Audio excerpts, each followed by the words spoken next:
Bio Bio Televisión, con el auspicio de Mundo Empresas, actualiza tu negocio con la conexión del futuro. Presenta Radiograma.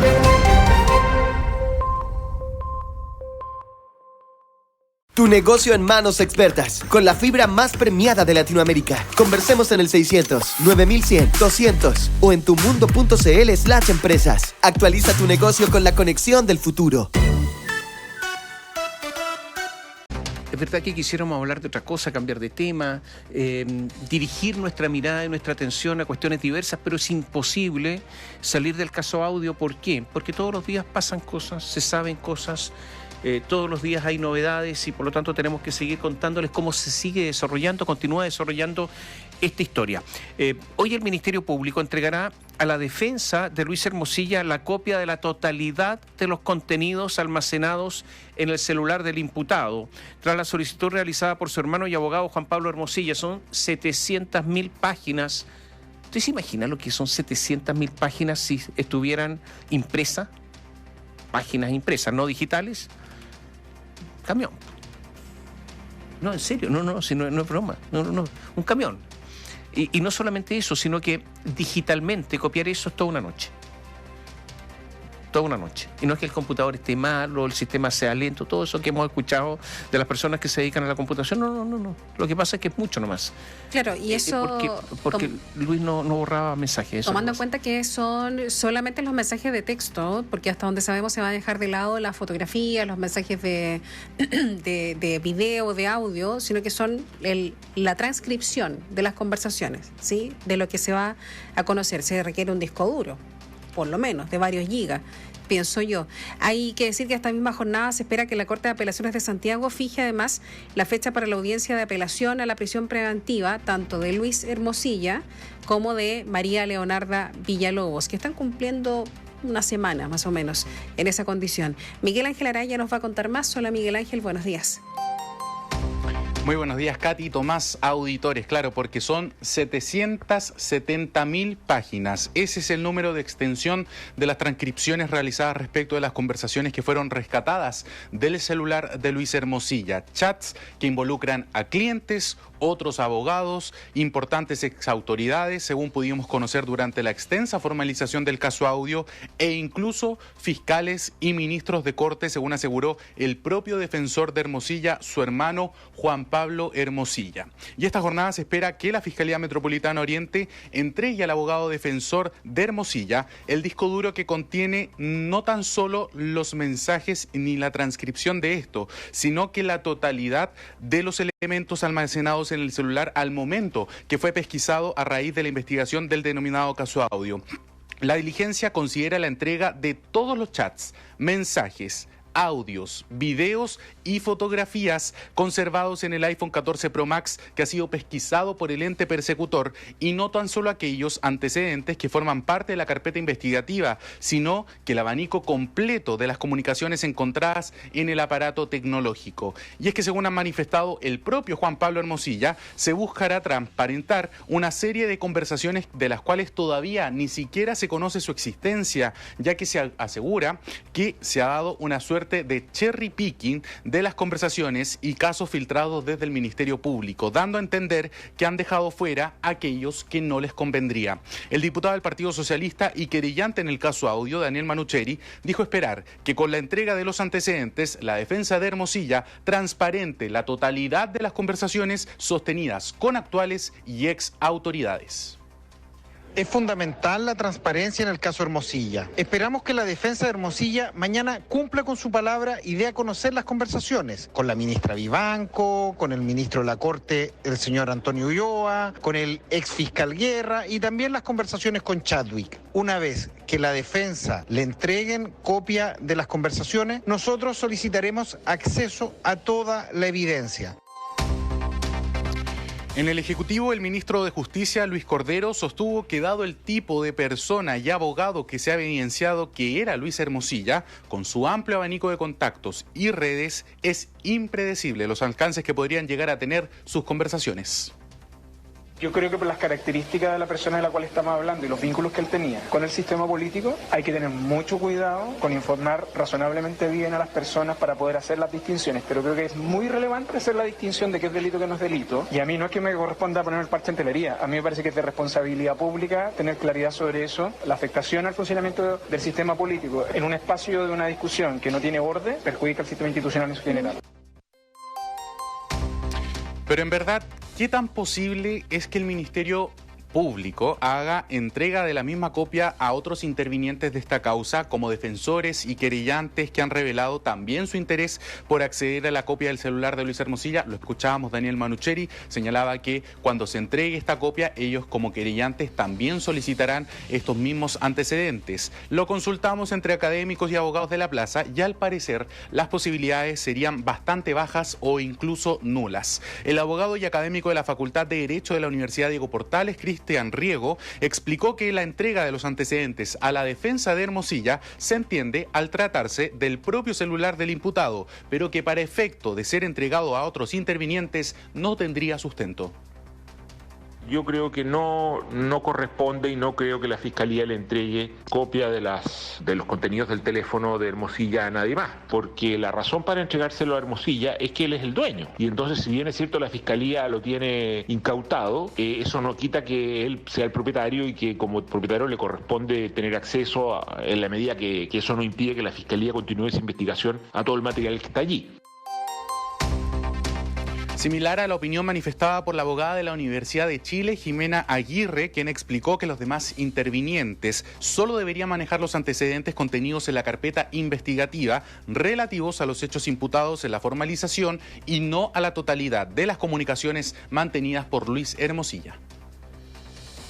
Los hechos indicados en la formalización son los únicos hechos, en el fondo, motivo de la causa, a los cuales pueden apelar, ¿cierto?, todos los intervinientes. ¿Qué quiero decir con esto? Que no podrían tener acceso a información, en este caso, relativa a la vida privada, ¿cierto?, o que pueda afectar algún derecho fundamental de Hermosilla, en este caso.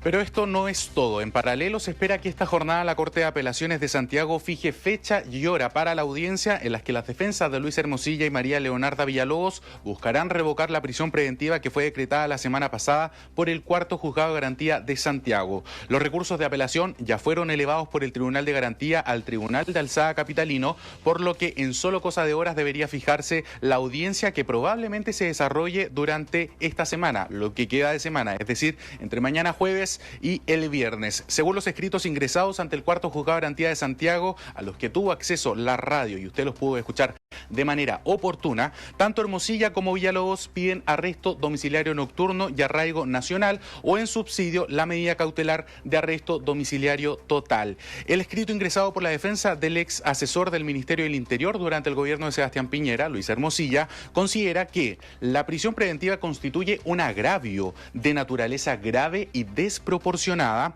que vulnera principios fundamentales reconocidos tanto en la Constitución Política de la República como también en tratados internacionales de derechos humanos firmados y ratificados por el Estado de Chile, especialmente el principio de presunción de inocencia. Juan Pablo Hermosilla sostiene en este escrito además que el agravio es más grave al considerar que mi representado no constituye un peligro para la sociedad ni para el desarrollo de la investigación, ya que, habiendo demostrado una conducta de plena colaboración con las autoridades y la justicia en todo momento, la prisión preventiva en este contexto opera como una pena anticipada. Mientras que en el caso de María Leonarda Villalobos, su representante penal, Alejandra Borda, la abogada, hizo hincapié en su escrito que la discriminatoria segmentación que tienen las mujeres en relación con delitos económicos o de alta connotación pública, a diferencia de los hombres que tienen el funcionamiento del establecimiento penitenciario especial Capitán Llaver, un lugar para varones con condiciones excepcionales. acusando una discriminación en la medida cautelar que está cumpliendo su representada María Leonarda Villalobos en comparación a Luis Hermosilla, quienes, recordemos, se les imputan los mismos delitos: lavado de activos, delitos tributarios y el delito de soborno, dos de ellos en calidad de reiterados. Por lo tanto, se acusa una discriminación en el actual estado procesal de Leonarda Villalobos y de Luis Hermosilla, al hacer una comparación en los recintos penales que se encuentran, uno en el anexo penitenciario Capitán Llaver y otra en la cárcel de mujeres de San Miguel. Y ahora la pregunta que queda, pero como anillo al dedo, es ¿qué pasará si entre hoy o mañana, o antes de que se celebre los alegatos en la Corte de Apelaciones de Santiago, aparecen mensajes, aparecen chats con los ministros encargados de revisar este caso? ¿Se recusarán? ¿Se inhabilitarán, mejor dicho? ¿Lo recusará el propio abogado Juan Pablo Hermosilla? Son algunas de las preguntas que quedan con estos chats que se darán a conocer durante esta jornada desde el Ministerio Público a su defensa, y vamos a ver cómo continúan avanzando en los próximos días, porque el mismo Juan Pablo Hermosilla dijo que ellos iban a transparentar algunos mensajes, algunas conversaciones que todavía no se han conocido. Katy, Tomás. Mira, yo diría que lo primero es que los mensajes, las comunicaciones que se han dado a conocer en forma selectiva.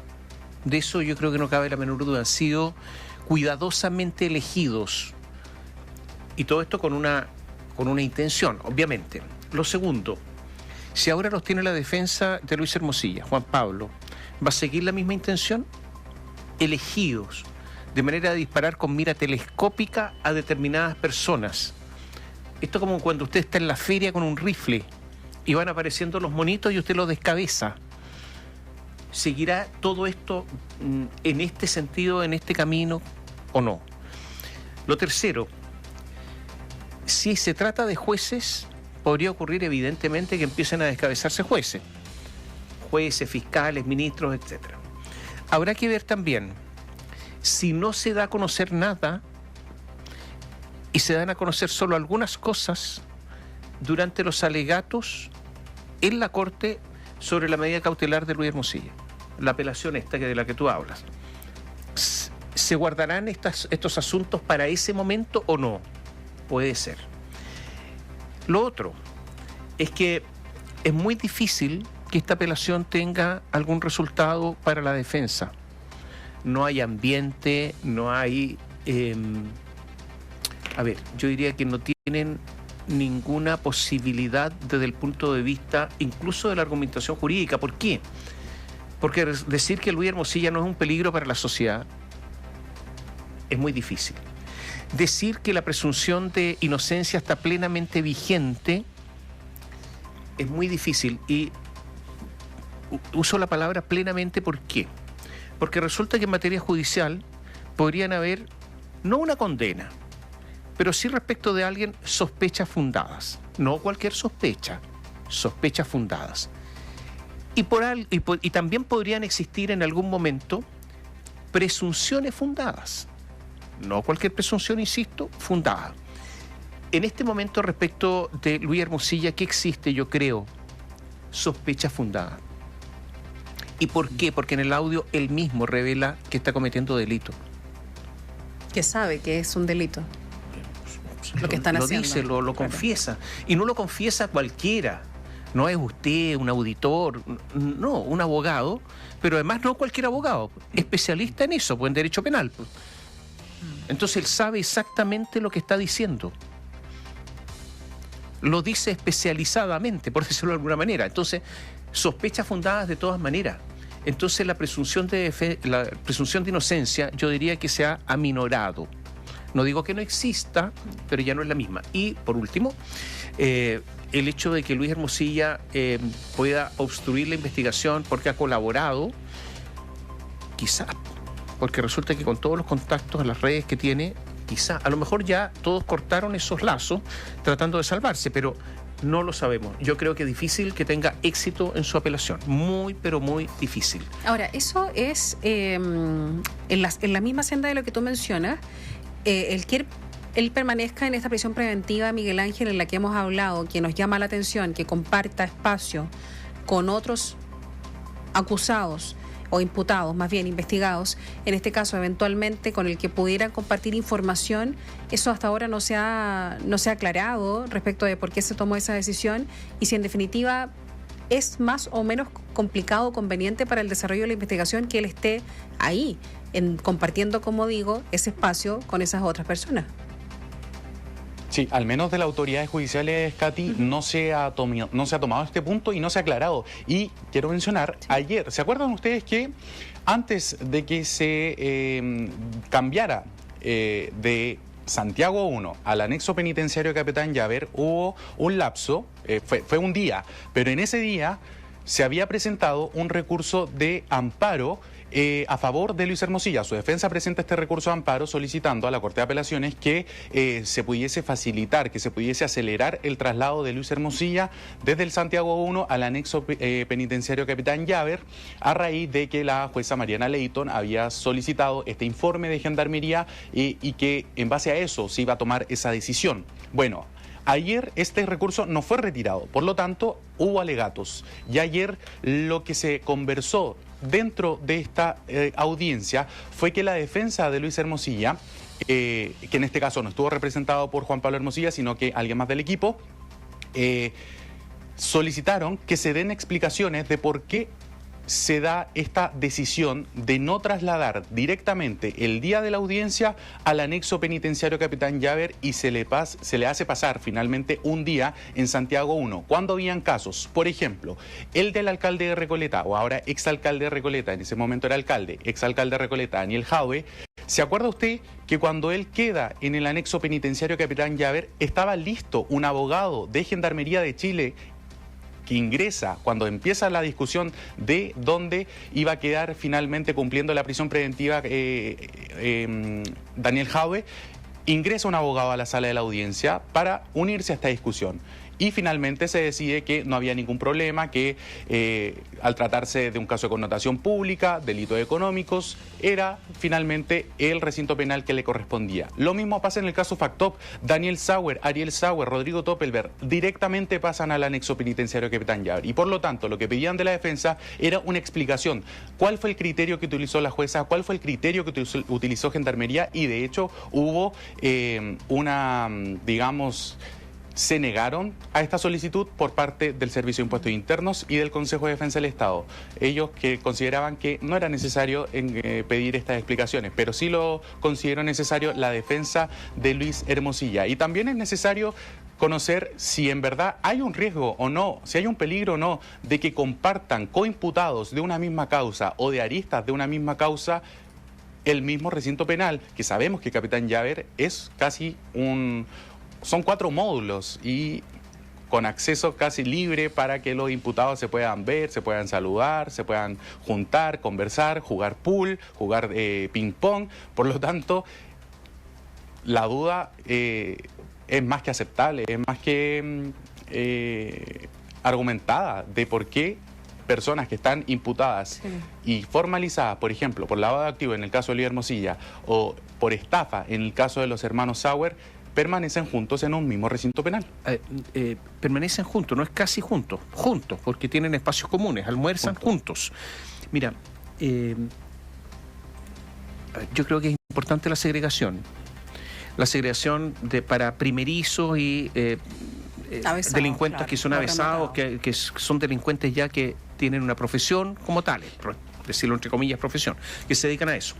Yo creo que es importante la segregación por tipo de delito también. Hay delitos menores y delitos mayores. Una persona que comete un ligero hurto no tiene ninguna razón para estar junto con homicidas que son... En fin, yo creo que todo eso. Pero también para el éxito de la investigación. Todo esto lo sabemos. Yo no entiendo que estén juntos. No tengo ninguna explicación que me haga sentido. Algo está mal acá. Ahora, ¿hay otras cárceles donde podrían ir y estén seguros con respecto a otros reos? Sí, claro. Cárcel de alta seguridad, otro tipo de recintos, evidentemente que sí. Algo no está bien acá. Y yo creo que Gendarmería debiera dar una explicación, los jueces debieran dar una explicación, alguien debiera dar una explicación acá. A menos que estimen ellos que está todo tan claro, que la investigación está concluida y que evidentemente ya no tienen nada que... no se van a poner de acuerdo en nada porque todo está clarísimo, pero yo creo que no es así, obviamente. Queda mucho por investigar. Esto está mal. Ahora, imagínate, Miguel Ángel, auditores, que podrían llegar los Jalaf. Todos juntos. Justo eso quería agregar. Pero todos juntos. Pero si esto es un... No quiero usar palabras demasiado fuertes porque ¿para qué? Pero usted se imagina que todo esto no tiene explicación. Sí, quería No sé agregar qué más eso, decir Tomás, porque no el tiene próximo sentido. jueves va a tener que declarar justamente ante la Fiscalía Metropolitana Oriente uno de los hermanos Jalaf, uno de los socios del Grupo Patio, que es Antonio Jalaf, y que lo hará en calidad de imputado. Por lo tanto, a ellos se le están investigando delitos. Directamente se le está investigando delitos. Todavía no se detalla ni se transparenta por parte del Ministerio Público qué delitos se le estaría investigando de manera preventiva, pero sí ya se ha transparentado que es en calidad de imputado, que Antonio Jalaf tendrá que comparecer el próximo día jueves a las 10:30 de la mañana en la Fiscalía Metropolitana Oriente, tal como lo han hecho una serie de otros imputados, otros testigos. Lo hizo Luis Hermosilla en su minuto, María Leonarda Villalobos, Daniel Sauer, etcétera. Lo hizo hasta incluso el propio ministro de la Corte Suprema, Jean-Pierre Matus, que tuvo que acudir para dar sus explicaciones por este informe en derecho que fue pagado al abogado alemán Kai Ambos. Por lo tanto, para la defensa de Andrés Chadwick, son muchas las personas que han estado desfilando en los últimos meses en la Fiscalía Metropolitana Oriente. Claro, y por eso es que puede todavía quedar mucha investigación pendiente. Ahora, por otro lado, María Leonarda Villalobos también va a apelar a su prisión preventiva, pero ella tiene otro punto de vista que lo decías tú, representado por su abogada, en relación a la segmentación discriminatoria, porque ella no tiene dónde cumplir su prisión preventiva en la misma condición que Luis Hermosilla u otras personas que estén más o menos en la misma condición. Esto nuevamente sale a la luz, nos ha dado una, comillas, solución en relación a lo que desde un primer momento alegó la defensa de Leonarda Villalobos respecto a la condición de la prisión preventiva, que tiene que ser igual para todos los involucrados. Sí, de momento no se ha dado una solución. Y esto también habla un poco de lo poco actualizado que quizás está el sistema, porque tenemos una cárcel precisamente para delitos económicos, pero solo para hombres. ¿Por qué no hay una cárcel para delitos económicos para mujeres?